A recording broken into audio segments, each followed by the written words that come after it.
เราเก็บผักมาลวกพี่น้องเลยลวกกินกับข้าวเนาะและเอาจิหล่อมาจะป่นกินกับผักหนึ่งนี่แหละโอ้ขักแล้วได้ป่นได้แจวโดยพอได้ป่นได้แจวอ่ะท่านดีกว่าจะกินผักกับแจวนี่โดยเขาชื่อน้ำทางและชื่อในแถวบ้านเจ้าแหละในแถววันนั้นข่าวบ้านสแตลเขาแหละนี่พ่อขนมผู้พี่น้องเลยจั่วขนมมาให้พี่น้องเลยโอ้เอาไปเช็คเบิ้งเด้อจั่วเด้อเบิ้งข่อยเอาอันนี้เจ้าเด้อข่อยเห็ดบุญน้ำเจ้าเด้อเด้อเอาเมียนไปเช็ครถก็ได้มีแต่จีรอนี่ได้ให้พอขนมป่นเอาคือสิมักอยู่ดอกเรียกว่าเบื่อเลยพี่ยักษ์กายน่ะมีแต่เชือกเล็กน้อยเชือกผู้หญิงขอบอกขอบใจนะเพิ่นโดยให้เพิ่นอยู่ดีมีแห้งโดยเป็นสะพานบุญให้ช่างก็ดีใจนำโดยสาธุเนี่ยพี่น้องเลยมีปรารถนาสิ่งใดขอให้ได้สิ่งนั้นสมพรมุ่งมั่นปรารถนานอนก็ได้เงินหมื่นตื่นก็ได้เงินพี่น้องเนาะเปิดคลิปเปิดภาพอีกบาทนี้พี่น้องเลยเนาะทางพ่อสร้างเพื่อนกาพักกินข้าวกินน้ำพี่น้องเลยแต่ว่าบันิวสิเอาจิหล่อไปเพิ่นป่นเห็ดแก้วกินพี่น้องเลยเพราะว่าบันิวแวะซื้อจิหล่อมาน้ำทางนี่แหละพี่น้องเลยเนาะพอให้เพิ่นได้ป่นได้แก้วพี่น้องเลยเนาะจะเพิ่นเฉดเบาะเลยในใดต้องไปทำไปอันนั้นเพิ่นก่อนพี่น้องเลยเนาะก่อนอื่นนั่นบันิวก็ขอกราบทักทายสบายดีพ่อแม่พี่น้องเด้อเนาะมาทุกคนบอกว่าจะอยู่ฝั่งลาวฝั่งไทยแล้วก็ต่างประเทศเด้อพี่น้องเด้อเนาะนี่แหละพี่น้องเอ้ยบัดนี้ก็สิเอาจิหล่อไปเพิ่นป่นพอได้ป่นได้แจ่วเนาะพี่น้องเนาะดีกว่ากินแต่พักแต่หยะพี่น้องเอ้ยก็สบายดีเด้อไอ้เทื่อนึงโดยใส่แจ่วมะขามบ่ใส่ทางพ่อสร้างเด้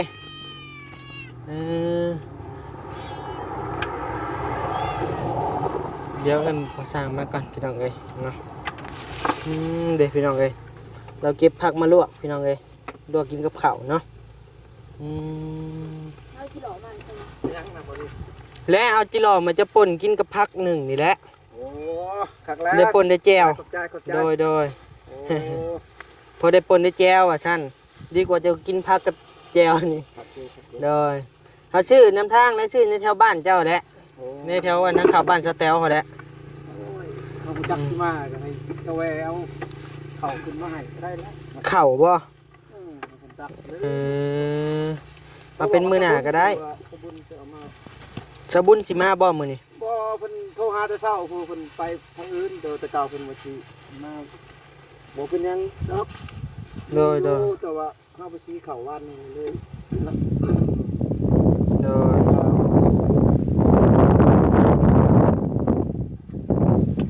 ดยมาให้เรียกแต่เช้าอย่ามันบ่แล้วโดยใส่ขี้ก้อนพี่น้องเอ้ยพอให้เพิ่นได้ป่นได้แจ่วพี่น้องเอ้ยดีกว่ากินผักหนึ่งกับอันปลากระป๋องได้พี่น้องเอ้ยพักลูกเนี่ยกินไปก่อนโดยกินแต่ซีดลายกับนักกระต้นกระโตคือกันนักบ่เฮารถคือหมักแท้เอาตัวนึงฮอดบ่50โตนะ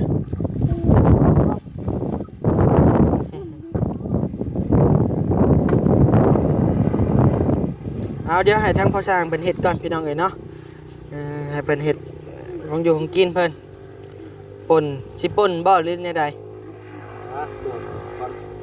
ฮะลูกเนาะนากูไปหาแมงคามก็บ่ได้แมงคามบ่ไปจะเสียในใดกินพอนี่แจ่วบ่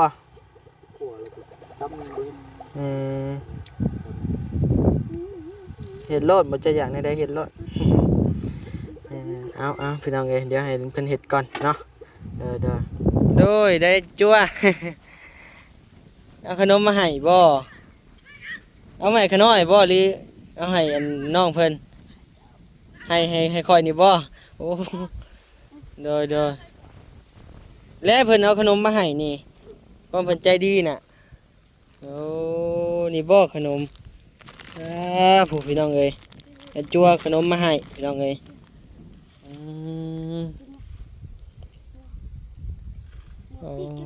จัวมาแต่ทางใดนี่จัวมาแต่ไส มาตะบานลำทอง โอ้ ทางยายมาวัดนี่ เจะย้ายมาวัดนี่บ่โอ้ ใส่เด้อใส่มาเรื่อย โดย เอาจัวเป็นหมูแล้วพี่น้องเอ้ยเอาขอบมกขอบใจหลายๆหมด ๆ ฮะ ใส่เป็นลูกให้สิครับ ยังนี่จัวเอาขนมมาให้นี่มือเขาไปต่อไพ่ก็เห็นบ่โดย เกี่ยวหน่อย เพิ่นเอาขนมมาพากพี่น้องเอ้ยเนาะ นะ อืม ทักมากรอกไว้ มาแม่มาเอาขนมนี่เพิ่นเอามาให้นี่สบายดีเด้อเอาขอบมกขอบใจจัวหลายๆเจ้าบัวไว้กินบ่ มีแล้ว มีบ่โอ้เอาเบิดได้ซะ โอ้พี่น้องเอ้ยเนาะอาจับแม่ขอบมกขอบใจจัวหลายๆเนาะที่ยังมีแบ่งให้เอ้า เรื่องเป็นสิ่งที่เกิดขึ้นในคนไม่รู้ตัว อืม เร็วนะให้อีก กระถีบเทบ่แป้งบ่ โอ้โหจะมันเป็นยังไงปั่นเลย จับแม่นให้ยังบ่ได้แป้งบ่ จะมันเป็นบนในจะมันเป็นยังไงปั่นสิก็ก็ โอ้เอาไปเช็คเบิ่งเด้อจัวเด้อ ต้องใส่เป็นเพื่อนเป็นยัง เบิ่งข่อยเอาอันนี้ให้เจ้า เลือกหลอดอีกเลี้ยงได้ เด้อข่อยเฮ็ดบุญนำเจ้าเด้อ เด้อเอาเมียนไปเช็ครถก็ได้จอมันก็มีจิตใจแบ่งปันเมตตาพี่น้องเอ้ยเอาขนมมาฝากกับบาวนิวพี่น้องเอ้ยขอบคุณขอบใจจัวหลายๆเด้อมันปั้นแล้วโซตกบ่จัว บ่มันจะเป็นแก่ มันแกะจังว่าเด้อบัดนี้ก็แปลงบ่เป็นซะ เป็นสเตอร์ เอาไปเช็คเบิ่งอยู่ห้าน ยามาหมดแล้ว โดยไปยืนข้างจัวเบิ่งดูนั่งลงมานี่มาพี่นั่งลงมาสิถ่ายรูปใส่จัวนะมาพี่ขอเนี่ย ถ่ายรูปจัวก่อนพี่น้องเอ้ยบ่นิ้วก็ได้มายืนนี่เนี่ยขอถ่ายรูปน้ำจัวเนี่ย ตุ่มดีๆผ่านะเดี๋ยวเบิ่งย้ำมาพี่จัวบัดนี้ได้แล้วเอาตุ๊อันนี้ก็ได้นบมือขึ้นสายฟ้านบมือขึ้นบุญทวีเอา1 2 3จัวแนมกล้องแน่โอเค เอาขอบคุณขอบใจจัวหลายๆเด้อที่เอาขนมมาให้เนาะเจ้าน้อยนี่แหละวัดนี่แหละพี่น้องเอ้ยวัดที่บ่นิ้วไปต่อไพ่นี่แหละเนาะเพิ่นมีจิตใจเมตตาจัวเพิ่นก็ได้มาแต่เฮียนบ่จัว บ่ บ่ได้เฮียนบ่โดย ทุ่มวานนี่เป็นเลย โดยเอาพี่น้องเอ้ยได้กินขนมแซ่บได้จัวมาให้บัดนี้เอาพี่น้องเอ้ยไปพี่น้องเอ้ยบัดนี้เก็บเครื่องเก็บของเนาะมาให้ยาทำบ่สร้างเพิ่นให้เพิ่นเลือกเบิ่งหั่นแหละพี่น้องเอ้ยจักสิใส่ได้ใส่บ่ได้เนาะผมทางบ่สร้างเพิ่นกำลังกินข้าวมาแม่กินข้าวแม่ครับเมนูเอียงน้ำยังใสๆนะ ใช้ตัวนี้ โดย น้ำต้มพัก น้ำรถพักโดยเบิ่งอาหารการกินเราพี่น้องเอ้ยอันนั้นป่นจิหล่อบ่มาโดยเส้นแซ่บ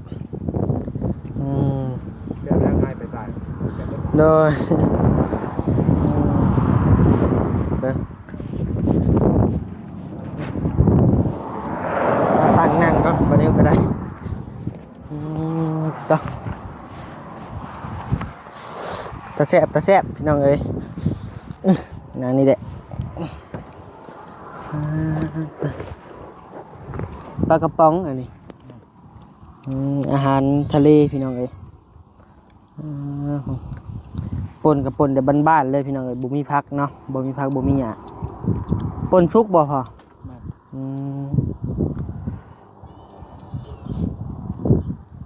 ผักหยังอันน่ะพอ พักมาบวกพักมาอึแล้วก็ยอดมันแก้ว โอ้ยอมมันแก้วก็กินได้บ่ ได้ เออ มื้อนี้บ่นิวก็บ่ได้ซื้อของกินเข้ามาพี่น้องเอ้ยมีแต่จิหล่อนี่ได้นี่ ให้พอเพิ่นมาป่นเอาคือสิมักอยู่ดอกหรือว่าเบื่อแล้วไปยัก ก็กินอยู่แล้วบ่ได้กินโดน โดยแมวบ่ได้กินดนแล้วบ่เจ้ากะมันแพงบ่หรือว่าคุดบ่ได้ เวลาคุด อืม คะแนนเฮาอยากซื้อก็เขาบ่ได้สู้ขายเฮาบ่ไปบ่พอเขา โดย ขายเป็นธงแล้วถุงละ60 แม่นแหละเขาซื้อมื้อเช้านี่100,000มื้อเช้านี่แต่ว่าแบ่งมาให้หมดเจ้าแน่หั่นแหละแล้วก็เอาเมื่อให้แม่นํแม่ก็บ่ได้กินจักเทื่อ มันก็สิเริ่มสิเบิดแล้วนะแมวว่าไว้มันสิรอ สิหมดแล้วจังหน่อยเดือนหน้าก็มีแต่ท้องเป่าแล้วบัดนี้ มันไข่ไว้แล้วก็แล้ว แม่มีอยู่บ่ไข่นี่ มีอยู่ 4-5 ตัว มันบ่ยังมันอยู่บ่ช่วงนี้ มันอยู่ อืม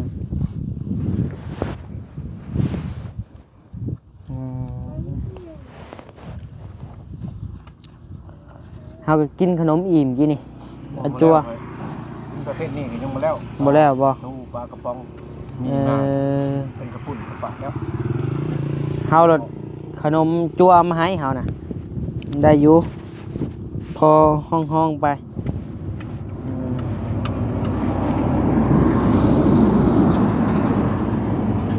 มันเฮาเฮ็ดเรื่องนักเด้แบบมันผัดบ่แล้ว แม่นแล้วอืม นะจะบ่ได้กินข้าวให้ใหม่เนาะ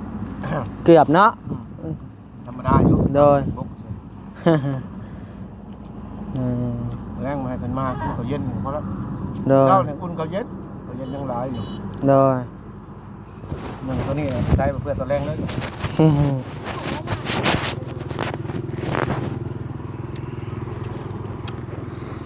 ไพ่น่ะมาพี่น้องเอ้ยนะบ่ตูนบ่ไล่แม่นบ่บ่ไล่พี่น้องเอ้ยบ่ไล่กับไผอ่ะนะคือมีผู้หญิงมานำพี่น้องเอ้ยบาดนี้เมียบ่โอ้คือว่าแก่ผู้สาวน้อยไม่ได้ใช้ดอกพี่น้องเอ้ยเมียเราพี่น้องเอ้ยน้อยบ่ไล่เนาะ บ่ไล่ก็แต่เก่าเราก็ดำจ้อยนะจัดเดียวนี่เพราะว่าทั้งตุ้ยทั้งขาว ว้าเจ้าม ก็คงบ่จะคือ เด้อมากินข้าว กินข้าวบ่ไล่ กินข้าว อืมต่อแม่นบ่เมียเรา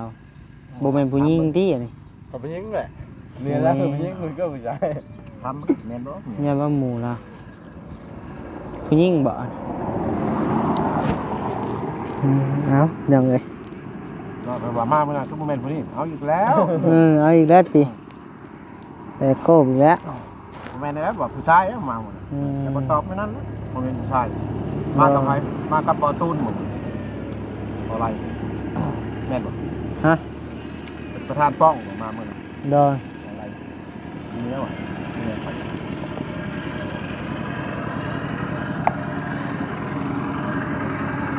พี่น้องเอ้ยเนาะเดี๋ยวพอมันกินข้าวกินน้ำก่อนพี่น้องเอ้ยแม่นแหละ มันยังข้าวสุก อืม ใส่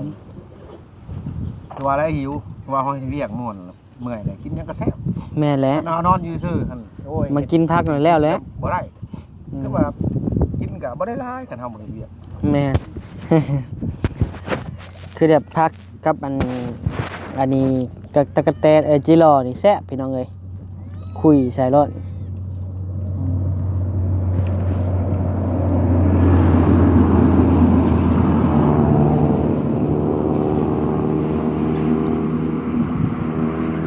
มาตะบิดมันก็ว่ามดแดงมา อยู่ในใส่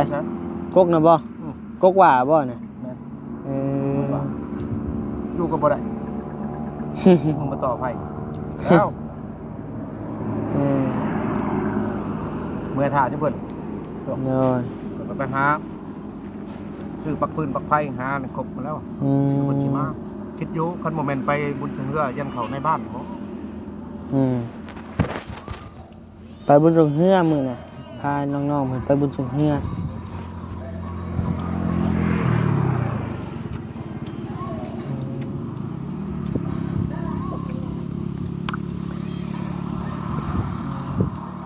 เย็นเนาะมื้อนี้เนาะลม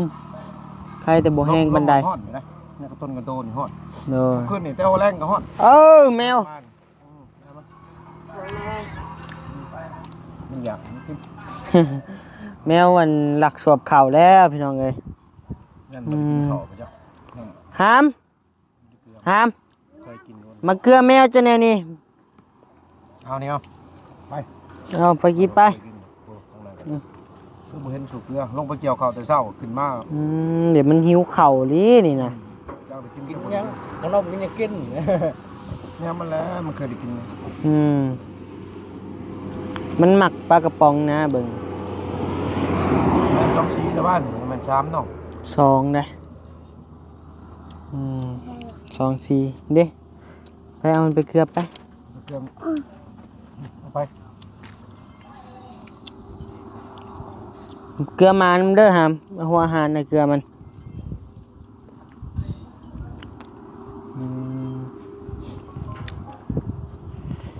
คะแนนบ่มีกิโลนี่กันนี่แหละพี่น้องเอ้ยมีแต่อันนี้กับอันนี้ อันนั้นน้ำลวกพักเนาะมันสดอันน่ะ สดผ่านไปแล้วน้ำสดวิยังกระจิบน้ำห้อน ต้มน้ำห้อนสดกิน เออ เช้าน้ำเลยเช้าลูกน้องก็เลยตื่นดอกตัดทิ้งครับทุกคนดังไพ่3 โมงเลยนอนหัวเมื่อรถ4 โมงยัง ต้มน้ำกินบัดนี้ ต้มน้ำกินนั่งกินน้ำ กาแฟบ่มีบ่ นี่คือกันถ้าจะแจ้งไปแล้วจะกินลองกิน ดอมาแล้วพี่น้องเอ้ย แซ่บแล้วพอดี ส ง่าย บายดีเด้อโดย น้ำ ไผดิ ตากแดดแท้ ยังพาไผมาน้ำมานี่ เออ ไผนี่ น้องฮัก แม่นบ่โอ้โดยมือบ้านนี่จะมาคนละคนตินี่ เมื่อวานนี่บ่ได้มา แม่นบ่ขอโทษจ้ะ เมื่อวานนี่ สบายดีเด้อเอ้ยโดย มาจะกินเนาะ นั่นโอ้ยสิเว้าก็เว้าบ่ถึกเนาะ โดยว่าพี่ชัก เออ มาในโมเมนต์ผู้นี่ พี่น้องเอ้ยเนาะกินข้าวกินน้ำแล้วเรียบร้อยพี่น้องเอ้ยนี่ครับนี่แหละเฮาส่งเสียมาให้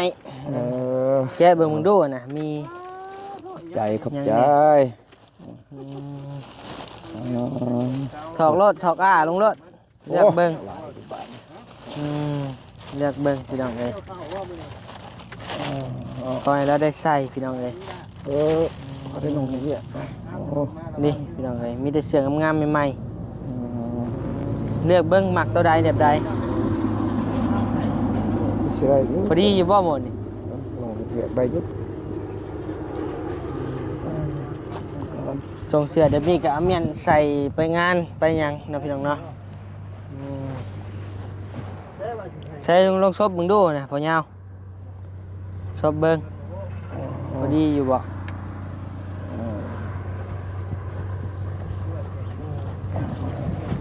เรียกอีกได้ตัวซบก็ได้พี่น้องเอ้ย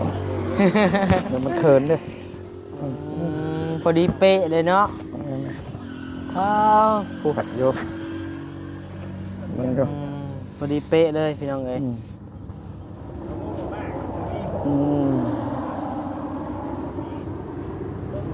เสียงแขนยาวตัวนี้ใส่ลงซบมึงดูเสียงแขนยาวกัน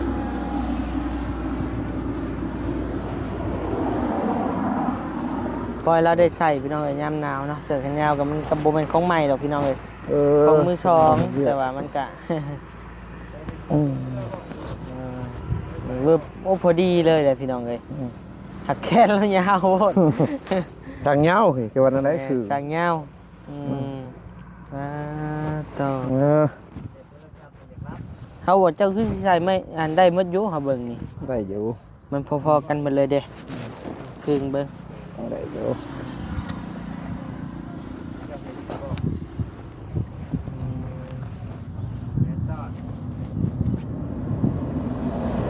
เอานี่แหละเด้อเป็นของชงเสื้อของเงินเอื้อยจอยเพิ่นฝากมาครับเอาให้เฮามาเป็นสะพานบุญให้ ได้ เพิ่นก็ฝากมาหลายอันหลายแนว เถื่อนเข้ามาทางเฮียนแล้ว มันบ่ให้นักเรียนแหล้วนี่มันเป็นเสื้อแบบ โอ้เนาะ อันไปงานได้ตัวนี้ ไปมีเวียมีงาน คือพ่อยาว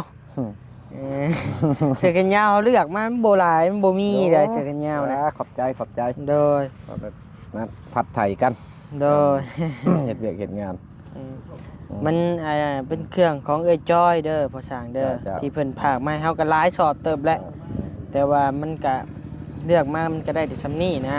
เป็นหยัง โดยกายน่ะมีแต่เสื้อเด็กน้อยเสื้อผู้หญิง ขอบอกขอบใจน้ำเพิ่น โดย ให้เพิ่นอยู่ดีมีแห้ง โดย นี่แหละเป็นสะพานบุญให้ช่างก็ดีใจนำ โดยสาธุเนี่ยพี่น้องเอ้ยน่าจะใส่ได้หมดอยู่จะเก็บไว้รถเก็บไปใส่รถมีส่งมีเสื้อ ก็สิแบ่งให้ช่างน้อยนำแด้ โดยแบ่งให้เพิ่นนำแน่ ได้ ตัวใดเพิ่นใส่ได้ เอามาสวยพอได้พัดไทยเหมือนกัน โดย วานนี้เอาแพร่ให้พื้นหนึง โดย ใส่อยู่น้ำคอนี่ละอยู่น้ำพอได้ช่วยเยียกผู้เดียวก็ โด บ่ ย เป็น เอาสั้นเลยเด้อ เจ้าเจ้าครับ เอาเมียน ใจหลายๆเจ้า โด เจ้าย ขอบบานิวกับขอบมกขอบใจทั้งเอ้ยจ้อยเด้ออยู่ทางสวรรค์เฮายังไงที่เพิ่นพากมาให้บานิวเป็นสะพานบุญบานิวกับขอบมกขอบใจขอให้เพิ่นอยู่ดีไม่แห้งเด้อความเจ็บบ่ให้ได้ความไข้บ่ให้มีปรารถนาสิ่งใดขอให้ได้สิ่งนั้นสมพรมุ่งมั่นปรารถนานอนก็ได้เงินหมื่นตื่นก็ได้เงินเสียงท่อรถเอาสาธุพี่น้องเอ้ยโดยเอาเนาะคลิปนี้บานิวกันสิได้จบคลิปเพียงเท่านี้เด้อขอบมกขอบใจผู้หลักผู้ใหญ่เมื่อทุกท่านที่เข้ามารับชมคลิปบานิวขอให้อยู่ดีมีแห้งเมื่อทุกท่านเอาบัดนี้ก็บ่มีคำว่าอย่างไรนอกจากคำว่าสบายดีโดยบ๊ายบาย